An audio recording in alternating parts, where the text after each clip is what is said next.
जय श्री राम, जय हनुमान। दोस्तों, आप सभी का दिन मंगलमय हो।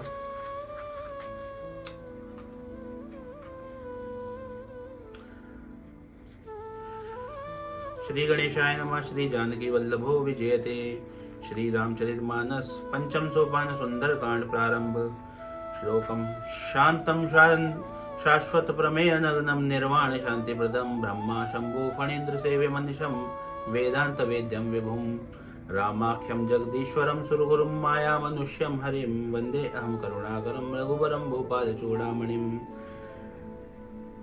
शांत सनातन अप्रमेय परमाणु से परे, जिनको किसी भी प्रकार के प्रमाण की आवश्यकता नहीं, निष्पाप, जो हर तरह के पाप से मुक्त हैं, मोक्ष रूप परम शांति देने वाले ब्रह्मा शंभु और शेष जी से निरंतर सेवित हैं, जिनकी सेवा ब्रह्मा शंभु और शेषनाग जी करते हैं।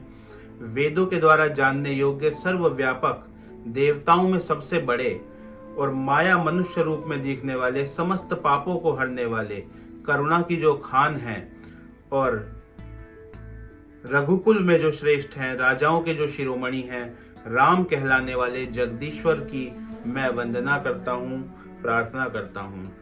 नान्या स्पृहा रघुपते हृदय स्मिदिये सत्यम वदामि चय भवान खिलांतरात्मा भक्ति प्रयच्छ रघुपुंगमा निर्भरा मैं कामादि दोष रहितम कुरु मानसम च। हे रघुनाथ जी, मैं सत्य कहता हूँ और फिर आप सबके अंतरात्मा ही हैं। आप सबको सब कुछ जानते हैं कि मेरे हृदय में दूसरी कोई भी इच्छा नहीं है। हे रघुकुल श्रेष्ठ, मुझे अपनी निर्भरा पूर्ण भक्ति दीजिए और मन काम आदि को दोषों से रहित कीजिए। मैं आपकी वंदना करता हूँ। अतुलित बलधामम हेम शैलावदेहम धनुजवन कृशानुम ज्ञानी नाम अग्रगण्यम सकल गुण निधानम वानराणाम धीशम रघुप्रिय भक्तम वात जातम नमामि। हे अतुल बल के धाम, आपके अंदर अतुलित बल है, आप अतुलित बल की खान हो। सोने के पर्वत सुमेरु के समान आपकी कांति है। दैत्य रूपी वन को विध्वंस करने के लिए अग्नि का रूप लिया है आपने। ज्ञानियों में आप अग्रगण्य हो और संपूर्ण गुणों के निधान हो। वानरों के स्वामी हो। श्री रघुनाथ जी के प्रिय भक्त पवन पुत्र हनुमान जी को भी मैं प्रणाम करता हूँ। जामवंत के वचन सुहाए सुनि हनुमंत हृदय अति भाए तब लगी मोहि परखेहु तुम भाई सही दुख कंद मूल फल खाई। जब लगी आवो सीत ही देखी होई काज मोहि हरस विशेषी यह कई नाई कबुन सबन कहूँ माथा चले हरिषि ये धरि रघुनाथा। ये उस समय की बात है दोस्तों, जब सुग्रीव ने अपनी सारी सेना को चारों दिशाओं में अलग अलग भेज दिया था कि जाओ सीता का पता लगाओ। तो एक टुकड़ी जामवंत जी जिसमें थे और हनुमान जी थे और बाकी वानर थे, तो वो एक दिशा में गई जो सीता जी का पता लगाने। तब जामवंत जी ने उस सेना की टुकड़ी के सामने विशाल समुद्र आ गया और कोई रास्ता नहीं दिखा। तब जामवंत जी ने कहा, जामवंत जी ने उन्हें समझाया सेना को। तब जामवंत जी के सुंदर वचन को सुनकर हनुमान जी के हृदय को बहुत ही प्रसन्नता हुई। उनके वचन हनुमान जी को बहुत ही भाए। तुम लोग दुख सहकर कंदमूल खाकर तब तक मेरी राह देखना जब तक मैं सीता जी का पता लगाकर ना हूं, ये हनुमान जी ने कहा। और उसके बाद जब तक मैं सीता जी को देखकर या उनका पता लगाकर लौट ना आऊं, काम अवश्य होगा। उन्होंने कहा, हो ही काजु मोहि हरस विशेषी, मुझे दिल से बड़ी हर्ष हो रहा है कि ये काम जरूर होगा जिसके लिए मैं जा रहा हूँ। वो सीता जी का पता लगाने के लिए जा रहे थे, क्योंकि मुझे बहुत ही हर्ष हो रहा है अंदर ही अंदर। यह कहकर सबको मस्तक नवाकर हनुमान जी हृदय में श्री रघुनाथ जी को धारण करके और श्री रघुनाथ जी की उपासना करके वो इस कार्य के लिए हर्षित होकर चल पड़े। सिंधु तीर एक भूधर सुंदर कौतुक कूदी चढ़ेवता ऊपर बार बार रघुवीर संभारी और तरके पवन तनय बल भारी। समुद्र के तीर के ऊपर, समुद्र के किनारे एक बहुत ही सुंदर पर्वत था। हनुमान जी ने खेल खेल में उस पर्वत के ऊपर चढ़े और उसे श्री रघुवीर जी का स्मरण करके और उसी पर्वत पे से बड़े वेग से उछले और हवा में उड़ गए लंका की तरफ जाने के लिए। जेहि गिरि चरण देई हनुमंता चलेउ सोगा पाताल तुरंता। तो जिस पर्वत पे, जिस गिरी पे हनुमान जी का पैर था और जब वो उड़े तो आप जानते हैं जब भी हम जंप करते हैं तो मतलब धरती को पुश करते हैं, तो उन्होंने भी नीचे दबाव दिया और उस वेग से, उस दबाव से वो विशाल पर्वत तुरंत ही पाताल में धंस गया। जैसे श्री रघुनाथ जी का अमोघ बाण चलता है, वैसे ही हनुमान जी बाण की गति से, बहुत तेज गति से लंका की तरफ बढ़ चले। जलनिधि रघुपति दूत बिचारी, तय मैनाक हो ही श्रमहारी। समुद्र ने उन्हें श्री रघुनाथ जी का दूत समझकर मैनाक पर्वत से कहा कि हे मैनाक, तू इनकी थकावट दूर कर। हे मैनाक, तू इन्हें थोड़ा सा रास्ता दे ताकि ये तेरे ऊपर विश्राम कर सके।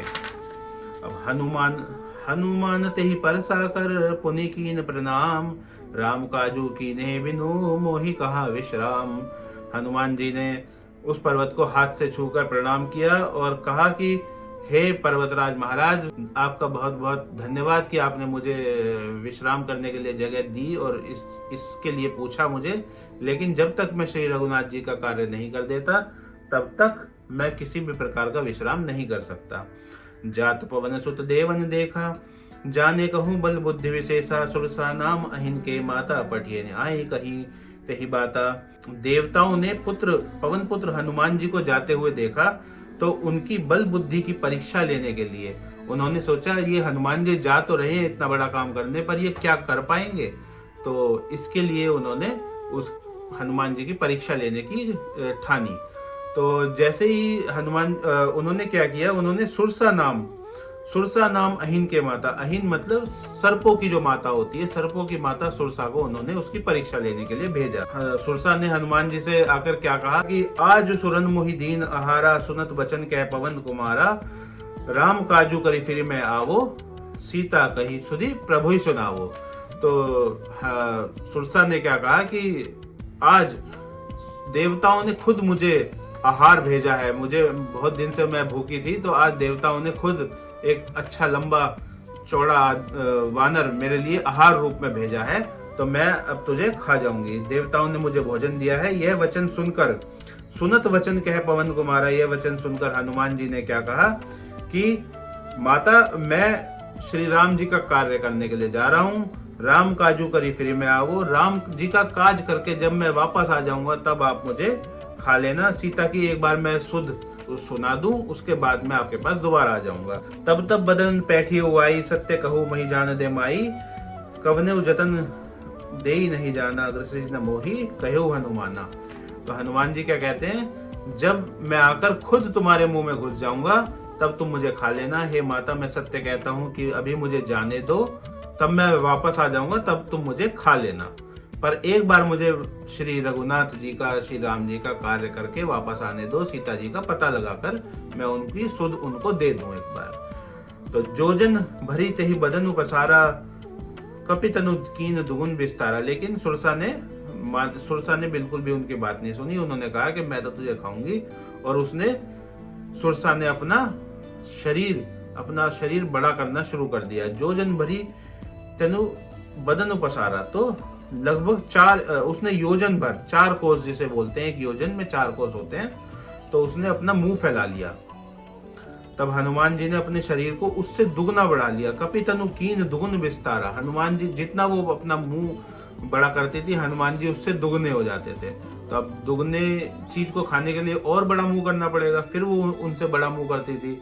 तो 16 योजन मुक्त थयो, तुरंत पवन सुत 32 भयो। उसने बड़ा करते करते अपना मुंह 16 योजन का कर लिया, और हनुमान जी ने अपना शरीर पूरा 32 योजन का कर लिया। अब 16 योजन के मुंह से 32 योजन की चीज तो खाई नहीं जा सकती।